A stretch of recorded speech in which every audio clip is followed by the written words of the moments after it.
அந்த 717 டாஸ்மாக மூடுனீங்களே, உங்களுக்கு இந்த அரசியல் இன்னும் புரியல. புதுசா வந்தோடனே ஒரு அவசரத்துல, ஆர்வத்துல பண்றீங்க எல்லாத்தையும். இது ஒரு பொழப்புன்னு அதை வச்சு ஒரு பொழப்பு பொழைச்சு, அதில் 10 ரூபா எக்ஸ்ட்ரா வாங்கி ஒரு மானங்கட்ட சோறு வேறு சாப்பிட்ருக்கீங்க. அடேங்கப்பா, கீழேருந்து மேலே வரைக்கும்.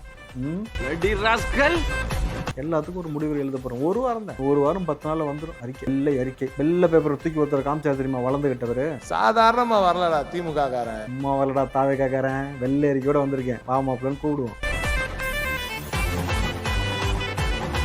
77 எம்ஜிஆர் வந்தப்ப 12.5 வருஷம் வந்து அதிமுக ஆட்சியில் இருக்கப்ப மாறி மாறி திமுகவை போட்டு அடிச்சப்ப 12.5 வருஷம், எப்படி 12.5 வருஷம் எதிர்கட்சியா இருந்துச்சு யாரு? திமுக. இது ஒரு பெருமை. டேய், 12 வருஷமா தோத்து போயிருக்கீங்க, உங்களை காரி துப்பி கழுவி கக்கூசில் உட்கார வச்சிருக்காங்க. இது ஒரு பெருமை. கேளுங்க, சோஷியல் மீடியாவில் வீடியோ போட்டு ரீல்ஸ் போட்டு மக்களை ஏமாற்றிட்டாங்க. மக்கள் வந்து ஹீரோ மோகத்தில் வந்து இவங்கெல்லாம் ஏமாந்து போயிட்டாங்க. இது ஒன்று. அப்புறம் ரெண்டாவது ஏதோ ஒன்று முக்கியமாக இப்போ கொஞ்ச நாளாக சொல்லிக்கிட்டே இருக்கோங்க. என்னது இது? நாங்கள் சோஷியல் மீடியாவை கவனிக்காமல் விட்டுட்டோம் அப்படின்னு சொல்லி நாங்கள் காலையே கவனிச்சிட்டு இருந்தோம், ரீட்வீட் போட்டோம், அதனால வந்த பிரச்சனை அதானே. நாங்கள் வந்து சோஷியல் அதான் காலையவே கவனிச்சிட்டு இருந்தோம். நாங்கள் வந்து சோஷியல் 2 சின்ன போய் ரீல்ஸ் போட்டு கூப்பிட்டு வந்து பேசணும், அதனால இப்படி கேவலப்பட்டு தோத்தோம் அதானே. அப்படி இப்படி திருப்ப வேண்டியதான். இப்போ திமுக வந்து ஆட்சியில் இல்லாதப்ப இருக்கும்போதும் ஒரே மாதிரி தான் செயல்படும். மக்கள் மக்கள் மக்கள் எப்பயுமே அறிவாக செயல்பட மாட்டீங்க. இப்போ அப்படிதானே தமிழ்நாட்டில் இருக்கிற 8 கோடி ஓட்டு போட வரும்போது ஏண்டி மாப்பிள்ள ஓட்டு போட வரும்போது மல்லிகைப்பூ கேட்டா மதுரைக்கார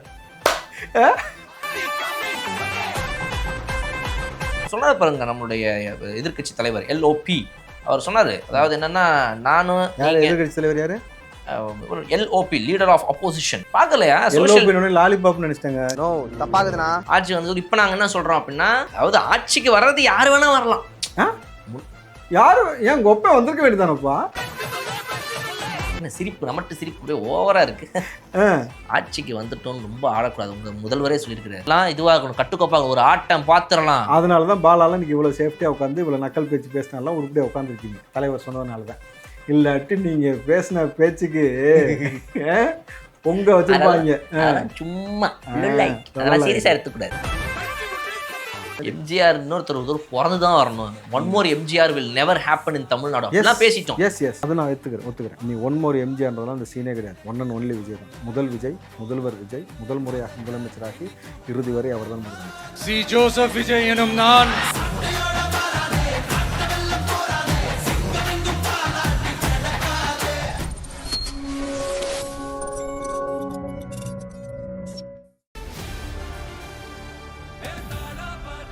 மக்களுக்கு நல்லது பண்றதுக்கு அரசியலுக்கு வாங்கடா, கொள்ளை அடிக்கிறது, கொலை பண்றதுக்கு அரசியலுக்கு எல்லாமே இருக்கணுங்க.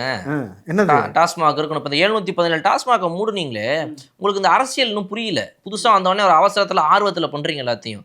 717 கடையில் எவ்வளோ பிஸ்னஸ் நடக்கும், எவ்வளோ காசு கிடைக்கும், எவ்வளோ பாட்டிலுக்கு மேலே எவ்வளோ வச்சு விற்கலாம். 717 கடை, 717 சும்மாவா? அதில் கிடைக்கிற ஒரு மொத்த வியாபாரம் ஒரு நாளுக்கு எவ்வளோ தெரியுமா? 717 கடையில் எத்தனை தாலி அறுது? எவ்வளோ தாலி அறுத்தீங்க இதுக்கு முன்னாடி? இது வரைக்கும் எவ்வளோ பிள்ளைகளை படிக்க விடாமாக்குனீங்க? எவ்வளோ பேர் ஆக்சிடென்ட்னால செத்து போனா? எத்தனை குடும்பம் நிர்கதியாக இருக்கிறது? எவ்வளோ அடுத்த தலைமுறை பிள்ளைகள், பெரிய கனவோடு இருந்த பிள்ளைகள் படிப்பை பாதியில் நிப்பாட்டிட்டு வேலைக்கு போயிட்டுருக்காங்க தெரியுமா? இது ஒரு பொழப்புன்னு அதை வச்சு ஒரு பொழப்பு பொழைச்சு, அதில் 10 ரூபா எக்ஸ்ட்ரா வாங்கி ஒரு மானங்கட்ட சோறு வேறு சாப்பிட்ருக்கீங்க. அடேங்கப்பா, கீழேருந்து மேலே வரைக்கும். ஆனால் நீங்கள் எதுக்கு பதில் சொல்கிறீங்களோ இல்லையோ, இந்த 10 ரூபா மேட்டருக்கு நிச்சயமாக நீங்கள் பதில் சொல்லுவீங்க. கரப்ஷன் தெரியுமா? என்னங்க, ஒரு பாட்டிலுக்கு ஒரு 10 ரூபா. பிச்சைடு. உனக்கு அவ்வளோ காசு வேணும்னா உட்காந்து பிச்சைடுறேன். நான் போடுறேன் 10 ரூபாய்க்கு 100 ரூபாய் கூட போடுறேன். இது என்ன பொழப்பு இது? மக்கள் இப்படி வரி பணத்தை சுரண்டி திங்கிறது ஒரு பக்கம். மக்கள்கிட்ட வந்து விலைவாசி உயர்த்தி தின்றது. அதுக்கப்புறம் மாதம் மின் கட்டணம் எடுக்கிறேன்னு சொல்லிட்டு 4 முறை வந்து மின்கட்டணம், 3 முறை மின்கட்டணத்தை உயர்த்தி அது மூலமாக சம்பாதிக்கிறதுன்னு எல்லா வகையிலையும் சம்பாரிச்சிங்கல்ல. எல்லாத்துக்கும் ஒரு முடிவு எழுத போகிறோம். ஒரு வாரம் தான், ஒரு வாரம் 10 நாளில் வந்துடும் அறிக்கை.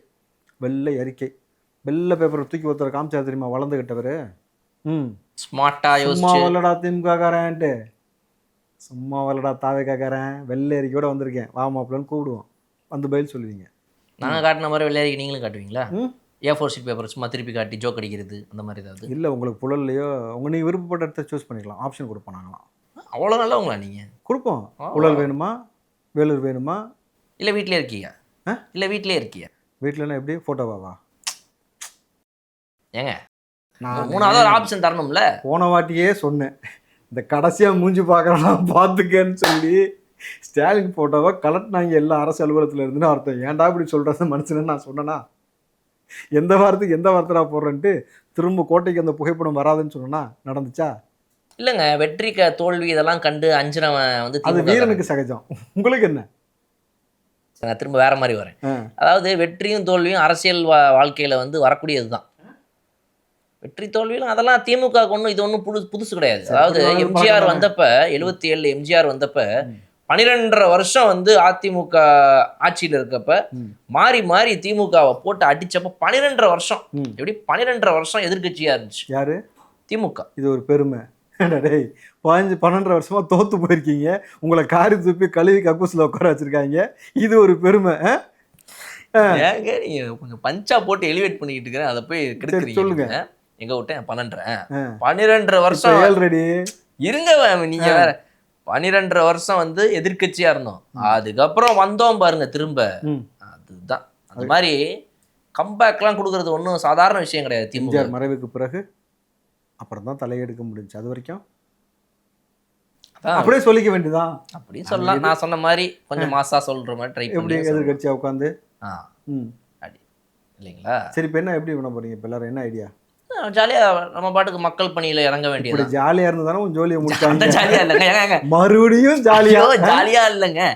ஜாலியான்னா வந்து இதை வந்து ஒரு இதுவா எடுத்துக்கலாம். மக்களின் தீர்ப்பு இதுதான். அதான் அவன் என்ன திட்டுறதும் நான் குடும்பத்தை திட்டுறதும் நாங்கள் ஒரு ஜாலியாகவே எடுத்து பண்ணுற மாதிரி இல்லை மக்கள் உங்களை திட்டி காரி கழுவி ஊற்றி உட்கார வைக்கிறது நீங்கள் ஜாலியாகவே எடுத்துப்பீங்க. இல்லைங்க, கொஞ்சம் கூட வந்து ஏன்டா நம்மளை இவ்வளோ கேவலப்படுத்துகிற அளவுக்கு வந்து மக்கள் ஓட்டு போட்டாங்கன்னு நம்ம வந்து ஐயோ வரலாற்றில் கலைஞர் பிள்ளையா இருந்து நம்ம இப்போ தோற்று போயிட்டோமே, 16 அமைச்சர் தோற்று போயிட்டோமே, இது சீனியர் மோஸ்ட், அதாவது கட்சியோட தலைவரும் தோத்தாச்சு, பொதுச் செயலாளரும் தோத்தாச்சு, கட்சி அப்படி நாரி நசுநசுத்து போயிருக்கேன். கொஞ்சம் கூட ஒரு கூசல அது கொஞ்சம் கூட அது எப்படி கூச்சமே இல்லாமல் சட்டமன்றத்துக்குள்ள வெளியே வந்து அப்படி வெள்ளம் செல்லிமா அப்படி நிற்க சொல்லுது. அதாவது சரி ரைட், நம்ம வந்து சரியா ஆட்சி பண்ணல, நம்ம வந்து தவறான ஒரு ஆட்சியை கொடுத்து அதனால மக்கள் அடிச்சு தாத்திருக்காங்கன்னு புரிஞ்சுக்கிட்டீங்க. இல்ல அப்படி இருந்துச்சுன்னா அப்ப வந்துட்டு நம்ம வந்து வருத்தப்படலாம் நீங்க சொல்ற மாதிரி. அப்ப நீ இன்னும் திருந்தல. இல்ல நாங்க இன்னுமே அந்த டினையல் மோட்ல தான் இருக்கிறோம். நாங்க வந்து அக்செப்டே பண்ணிக்கல இதை. நாங்க இன்னும் என்ன சொல்லிட்டு இருக்கிறோம், சோசியல் மீடியாவில் இவங்க வந்து மக்களை ஏமாத்தி வீரன் குடிக்கிறத நிப்பாட்டுங்க, கொஞ்சம் புத்தி வேலை செய்யும். கேளுங்க, சோசியல் மீடியாவில் வீடியோ போட்டு ரீல்ஸ் போட்டு மக்களை ஏமாத்திட்டாங்க. மக்கள் வந்து ஒரு ஒரு ஹீரோ மோகத்தில் வந்து இவங்கெல்லாம் ஏமாந்து போயிட்டாங்க. இது ஒன்று. அப்புறம் ரெண்டாவது ஏதோ ஒன்று முக்கியமாக இப்போ கொஞ்ச நாளாக சொல்லிக்கிட்டே இருக்கோமே, என்னது, நாங்கள் சோசியல் மீடியாவை கவனிக்காமல் விட்டுட்டோம் அப்படின்னு சொல்லி நாங்கள் காலையே கவனிச்சிட்டு இருந்தோம், ட்வீட் போட்டோம், அதனால வந்த பிரச்சனை அதானே. நாங்கள் வந்து சோசியல் அதான் காலையவே கவனிச்சிட்டு இருந்தோம், நாங்கள் வந்து சோசியல் 2 சின்ன போய் ரீல்ஸ் போட்டு கூப்பிட்டு வந்து பேசணும், அதனால இப்படி கேவலப்பட்டு தோத்தோம் அதானே. நாங்கள் வந்து சோசியல் மீடியாவை பெருசாக கவனிக்காமல் விட்டுட்டோம், அங்கே தான் நம்ம வந்து இது பண்ணிட்டோம். டிஆர் விராஜ் என்ன கழட்டினாரா?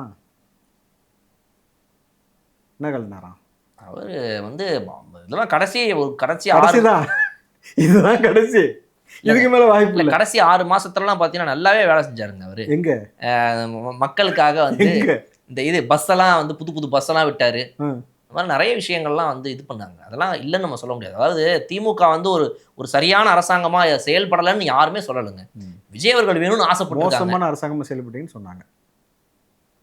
விஜய் வேணும்னு கேவலமான அரசியல் செஞ்சிருக்கீங்கன்னு சொன்னாங்க. விஜய் வேணும்னு ஒரு பொழப்பாடா வந்து இவ்வளவு கோடி சொத்து வச்சுட்டு வந்து அஃபிடவிட்ல ஒவ்வொருத்தரும் பொய்யா தாக்கல் பண்றீங்கன்னு சொன்னாங்க. இதுக்கு மேல வந்து ஓலா புக் பண்ணி தான் போறதா இருந்தா சொல்லுங்கப்பா, நாங்க வேணா எல்லாரும் காசு 10 ரூபா கொடுத்தீங்க வாங்கினீங்கல்ல, அதை நாங்களே பிச்சையா போட்டு தரோம், வண்டி வாங்கிக்கிங்கன்னு சொன்னாங்க. கரெக்டா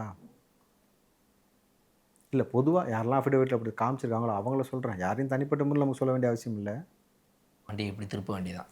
இப்போ திமுக வந்து ஆட்சியில் இல்லாதப்பையும் இருக்கும்போதும் ஒரே மாதிரி தான் செயல்படும். மக்கள் மக்கள் மக்கள் எப்பயுமே அறிவாக செயல்பட மாட்டீங்க. இப்போ அப்படி தானே? சரிங்களா? அப்படி தானே? எப்பயும் ஒரே மாதிரினா கடைசி வரைக்கும் திருந்த மாட்டீங்களா? இல்லை, மக்களுக்காக உழைப்போம். யார் மக்களுக்காக? அது மேட்ரு. தமிழ்நாட்டில் இருக்கிற 8 கோடி ஓட்டு போட வரும்போது என்டி மாப்பிள்ள ஓட்டு போட வரும்போது மல்லிகைப்பூ கேட்டால் மதுரைக்கார. அதான் இந்த முறை எவ்வளவு கிறுக்கு பிடிச்சிருந்தா அந்த மாதிரியான வேலை செய்ய சொல்லும். புரிஞ்சா உங்களுக்கு? இல்ல இப்போ நிறைய வீடியோலாம் ரிலீஸ் ஆகுது. அதாவது வந்து திமுக எப்படியெல்லாம் ஓட்டு சேகரிச்சுது, அதாவது வந்து இந்த தொகுதியில கிணத்துக்கடவு தொகுதியில வந்துட்டு மீண்டும் ஒரு முறை, அதாவது லைவ்ல வந்து நியூஸ் லைவ்ல எலெக்ஷன் ஓட்டிங் ரிசல்ட்ஸ் அன்னைக்கு எப்படி வந்து நியூஸ் வாசிக்கப்படும் அப்படிங்கிறத வந்து அன்னைக்கே வந்துட்டு கிணத்துக்கடவு தொகுதியை பத்தி பேசும்போது நம்ம இவர் வாசிச்சு காட்டிட்டார். செந்தில் அவர்கள், நீங்க அண்டா என்று செல்லமா அழைப்பீங்க, செந்தில் நான் அவர். அவர் தாங்க அவர் செல்லம்மா சொல்ல சொன்னார். சரி, செந்தில்வேல் அவர்கள் வந்து அன்னைக்கே சொல்லிட்டார், என்னன்னு? அதாவது வந்துட்டு கிணத்து கிடவு தொகுதி ம். வரலாறு காணாத வெற்றி, மீண்டும் திமுக ஆட்சி அப்படின்னு சொல்லி அன்னைக்கு நியூஸ்ல ஹெட்லைன்ஸ் இப்படிலாம் வரும்ன்றது அன்னைக்கே அவர் லைவ்ல பேசி காட்டியிருக்காரு. மக்கள்கிட்ட பிரச்சாரத்துல ஓட்டு சேகரிக்க போனப்ப அதெல்லாம் இப்ப போட்டு காட்டுறாங்க. இப்போ வரலையே, என்ன பண்ண போறாரு? கேட்பாங்களா, ஏண்டா கூச்சமா இல்லையா அப்படின்ட்டு. இல்ல, நாங்க மக்கள் தீர்ப்பு ஒத்துக்கிறோங்க, ஆனா உங்களுக்கு ஒரு அட்வைஸ் சொல்றோம் அப்படின்றதான் இப்ப இவங்க எல்லாரும், நீங்க கேட்கற எல்லாருமே வெக்கமா இல்லையா கூச்சமா இல்லையா அப்படின்னு சொல்றாங்க. அட்வைஸ். ஆமாமா, ஏன்னா வந்து நம்ம சொல்றாரு பாருங்க, நம்மளுடைய எதிர்க்கட்சி தலைவர் எல்ஓபி அவர் சொன்னாரு, அதாவது என்னன்னா, நானும் யார் எதிர்க்கட்சி தலைவர் யாரு? எல்ஓபி லீடர் ஆஃப் அப்போசிஷன் பார்க்கலையா? எல்ஓபி லாலிபாப் நினைச்சிட்டாங்க. சரி சொல்லுங்க.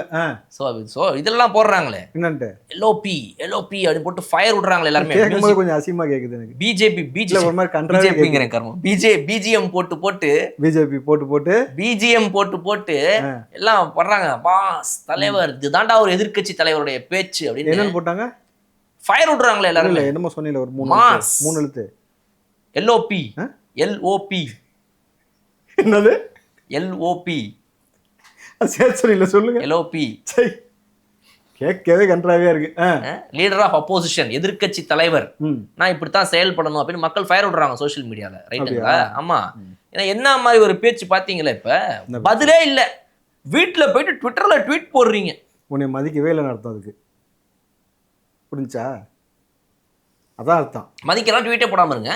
ஏய் அது ஏன் இஷ்டம், புரியுதா? உன்னை நான் மதிக்கல ஸ்பாட்ல, அவ்வளவுதான். ஏன்னா அறிவு சார்ந்த ஸ்பாட்ல இல்லையே, பேசி முடிச்சு நான் வெளிநடப்பு செய்யறோம் டபால் மூட்டு கிளம்பிட்டோம்ல. ஏன் ஒண்ணு பிஜேபிக்கு ஆதரவு தெரிவிச்சு ஒண்ணு, அதெல்லாம் கிடையாது.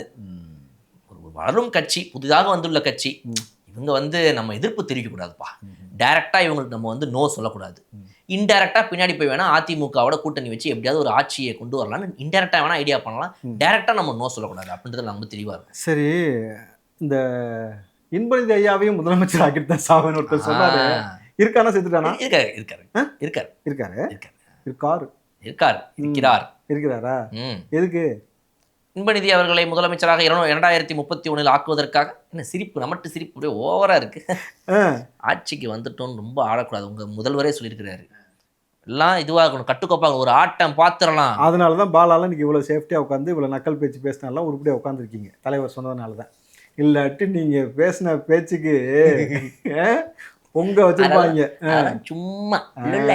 சீரியஸா எடுத்துக்கூடாது. சரி அந்த ஆளு ஏதாவது ட்ரீட்மெண்ட் ஏதாவது தேவைப்படுமா? அப்படி அதெல்லாம் ஒன்றும் கிடையாது.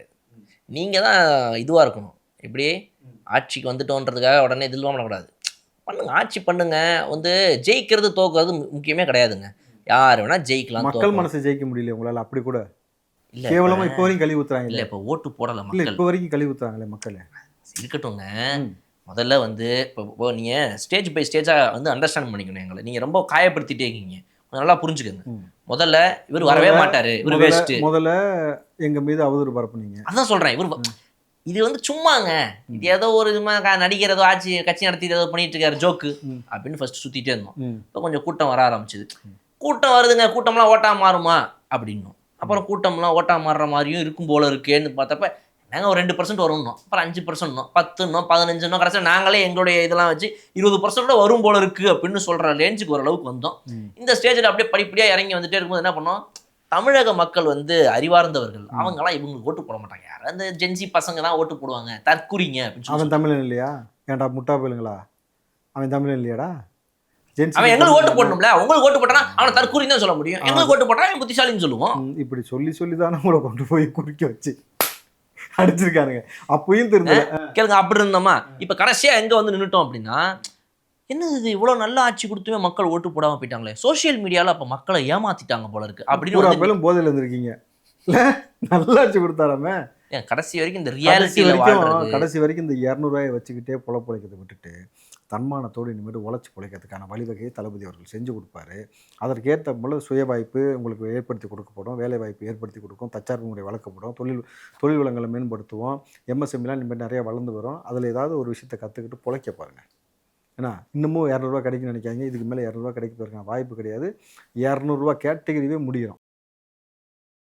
ஒருத்தர் உங்களை குடியாரனாகவும் தன்மானம் இல்லாத மனிதர்களாக உங்களை வளர்த்து வச்சு உங்களை அறிவு சார்ந்து இல்லாமல் அறம் சார்ந்து இல்லாமல் மாற்றி வச்சு இன்றைக்கு தளபதி வந்ததுக்கப்புறம் இத்தனை லட்சம் பேர் சட்டமன்றத்தை லைவ் உட்காந்து பார்க்குறானாக்கா அரசியல் என்பது எவ்வளோ பெரிய சாக்கடைன்னு நீங்கள் இருக்கிற வரைக்கும் இருந்துச்சு. இன்றைக்கி தளபதி உள்ளே வந்ததுக்கப்புறம் அந்த அரசியலை இவ்வளோ பேர் ஒரு துறையாக தேர்ந்தெடுத்து இவ்வளோ பேர் பார்க்குறாங்க. நம்மளதே சாக்கடை சுத்தம் பண்ணிட்டோமா, இன்னைக்கு கொஞ்சம் புழு உள்ளே தெரிஞ்சுக்கிட்டு இருக்கு, கொஞ்சம் பெருச்சாலியும் இருக்குது, அதையும் தூக்கிட்டாக்கா சரியாயிரும். அதுக்கு தான் நாங்கள் என்ன சொல்கிறோம்னா, தூக்காதீங்க. ஆட்சிக்கு வந்துட்டீங்களா, ஆட்சி வந்து இப்போ நாங்கள் என்ன சொல்கிறோம் அப்படின்னா, அதாவது ஆட்சிக்கு வர்றது யார் வேணால் வரலாம். யாரும் ஏன் கொப்பை வந்திருக்க வேண்டியதானப்பா, யாரு வேணாம் வரலாம். அப்படிதானே சொல்லணும். இப்ப அப்படி வரவே மாட்டோம்னு சொன்னோம், யாருமே வர முடியாது, திமுக தான் வரும், இங்க புதிய கட்சியெல்லாம் வரவே முடியாது. இன்னொரு எம்ஜிஆர் ஜேர்னலிஸ்ட்ன்ற பேர்ல சில பேர் அடேங்கப்பா நான்லாம் 10 சீட்டுக்கு மேல வந்தா பேசவே மாட்டேன், பேச்சா பேசுனேன், கொஞ்சம் நஞ்சம் பேச்சா பேசுனேன். எம்ஜிஆர் இன்னொருத்தர் பிறந்துதான் வரணும், one more MGR will never happen in Tamil Nadu அப்படிலாம் பேசிட்டோம். எஸ் அது நான் ஒத்துக்கிறேன். நீ ஒன் மோர் எம்ஜிஆர்ன்றதெல்லாம் அந்த சீனே கிடையாது. ஒன் அண்ட் ஒன்லி விஜய் தான். முதல்வர் விஜய் முதல் முறையாக முதலமைச்சராகி இறுதி வரை அவர் தான் முதலமைச்சர். அதனால இப்போ நாங்கள் என்ன போயிட்டோம் அப்படின்னா, என்ன போட்டுனா பொத்திக்கிட்டு இனிமேட்டு கொடுத்த சீட்டை வச்சுட்டாது ஏதாவது உருப்படியாக செய்யறதுக்கான வேலையை பார்க்கணும். அதையும் செய்ய மாட்டேன்னு இப்படி கத்திக்கிட்டே சுத்துனீங்கன்னாக்கா எங்க அப்பன் குதிரைக்குள்ள நீங்களா வாண்டடா வந்து இல்லையா, அப்படிலாம் ஒத்துக்க முடியாது. அப்படி ஒத்துக்கிட்டா நாங்கள் டிஃபீட் அக்செப்ட் பண்ணிக்கிறமே ஆயிருமே, அப்போ நாங்கள் டிஃபீட் அக்செப்டே பண்ணிக்க மாட்டோமே. சரி, உங்களுக்கு என்ன பிடிக்கும்? பைனாப்பிள் கேஸ் எல்லாம் இப்போ கொடுக்க முடியாது, ஒன்லி களி சோறு எது பிடிக்கும்? அதெல்லாம் எதுவும் கிடையாது எங்களுக்குலாம். இதுக்கு முன்னாடி நாங்கள் பார்த்துருக்கோம், இதெல்லாம் இந்த மாதிரி தான் சொல்லுவாங்க. பார்த்துருப்ப தின்றுக்க மாட்டேல. இல்ல திம்பிங்க. இல்ல ஆட்சிக்கு வந்துட்டோம்னா உங்களெல்லாம் தூக்கி வச்சுடுவோம் அது இதுன்னு பயமுறுத்துவாங்க. ஆனா இதுக்கு முன்னாடி என்ன நினைச்சு தெரியுமா, இதுக்கு முன்னாடி உங்களுக்கு திமுக எதிர்கட்சி, அதிமுக எதிர்கட்சி நீங்க இருந்தீங்க. ஆனா உங்களை நானும் கோத்து வர மாட்டேன், நீங்களும் கோத்து வர மாட்டீங்க, ரெண்டு பேரும் நமக்குள்ள மாத்தி என் ஆட்சிக்கு அடுத்து நீ வந்தா நீ என்னைய மாட்டி விட வேணாம்னு சொல்லி மாத்தி இப்படிதான் இருந்தோம். வந்திருக்கிறது if you are bad is your date ன்டாரா. இப்ப பேசு.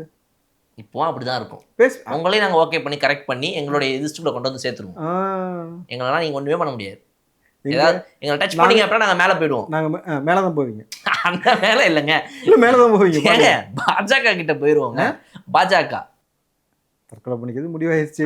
அப்படி கிடையாது. எப்படி பண்ணா எனக்கு அப்படி கிடையாது. அவங்க கிட்ட நீங்க பாருங்க, இந்த பையன் ஓவரா பண்ணிட்டு இருக்காரு என்னன்னு கேளுங்க அப்படின்ட்டு உங்களை வேற மாதிரி அட்டாக் பண்ணி உங்களை வந்து கண்ட்ரோல்ல பண்ண வச்சு ஒன்னே ஒத்த சீட் தான் கொடுத்து பொலிச்சு அடிச்சு வெளியே அனுப்பிச்சிருக்கான். இங்க வந்து என்ன கேட்பீங்க? பிஜேபி எதுலையுமே மலராதுன்னு அவங்க பல முறை சொன்னோமா? ஆமா, கேட்கலையா? நான் என்ன சொன்னேன்? வந்து இப்போ பிஜேபி வரப்போதே எப்பதான் பிஜேபி வரப்போதே எப்பதான் பிஜேபி சட்டமன்றத்தில் வெளியில ஓடிச்சு பிஜேபி. அதெல்லாம் கிடையாது, பிஜேபி உள்ள வரப்போகுது தெரிஞ்சு போச்சு. அதான் தெரிஞ்சு போச்சு, பிஜேபி இந்த சட்டமன்றத்தில் வெளியில போச்சு. திமுக வந்துருச்சுல, பிஜேபி வந்துடும். இப்போ உள்ள எங்க பிஜேபி சட்டமன்ற தமிழ்நாடுக்குள்ள வந்துடும், அவ்வளவுதான். போச்சு. தமிழ்நாட்டுக்குள்ள தாவேக்கா வந்தனாலதான் தமிழ்நாடு சட்டமன்றத்துக்குள்ள வர முடியாம ஓடி போச்சு. எது பிஜேபி மட்டும் கிடையாது, திமுக அதிமுக ரெண்டும். புரிஞ்சா? இந்த பிஜேபி பூச்சாண்டியை காமிச்சிட்டு இப்படியே உட்காந்துட்டு இருக்கதை விட உருப்படியாக தான் பொழப்பொழிக்க போகிறேன். ஏன்னா கப்பல்லாம் வச்சுருக்கீங்களாமே, என்ன கதை? அதுதான் யார் சொன்னா உங்களுக்கு? எடுத்துருக்குறோம். அதெல்லாம் ஒன்றும் கிடையாது, எடுத்துருக்குறோம்.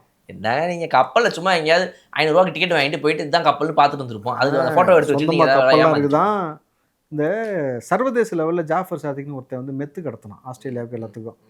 கடல் மார்க்கமாக தான் போச்சுனாங்க. அப்போ புரியல, இப்போ எங்க நீங்கள் எதையும் அதையும் கனெக்ட் பண்ணுறீங்க நீங்கள்? இல்லை, நான் பண்ண மாட்டேன். உளவுத்துறை பண்ணும், காவல்துறை பண்ணும், அந்தந்த இலாக்காக்கள் இருக்குல்ல பண்ணுவாங்க. சட்டம் தன் கடமையை செய்யும். அரசு ஊழியர்களுக்கு வந்து அவங்களுடைய அந்த டியர்னஸ் அலவன்ஸ் அதை வந்துட்டு கொஞ்சம் அதிகம் பண்ணியிருக்காங்க. 58% இருந்ததை வந்துட்டு உங்கள் அரசு வந்து இப்போ 60% உயர்த்தியிருக்கு. 5 வருஷமாக போராடினவங்களுக்கு 5 வருஷமாக நீங்கள் ஒன்றும் பிடுங்கலை, வந்த உடனே செஞ்சுட்டாரா? ஏன் இப்படிலாம்? ஏன் பொறுமையாக பண்ணலாம்ல, பொறுமையாக பண்ணலாம்ல. அது மிச்ச ஆட்கள் இருக்காங்கல்ல. எத்தனை துறை போராடிச்சு? ஒரு துறை இல்லை. உங்கள்கிட்ட போராடாத துறை எந்த துறை சொல்லுங்கள்?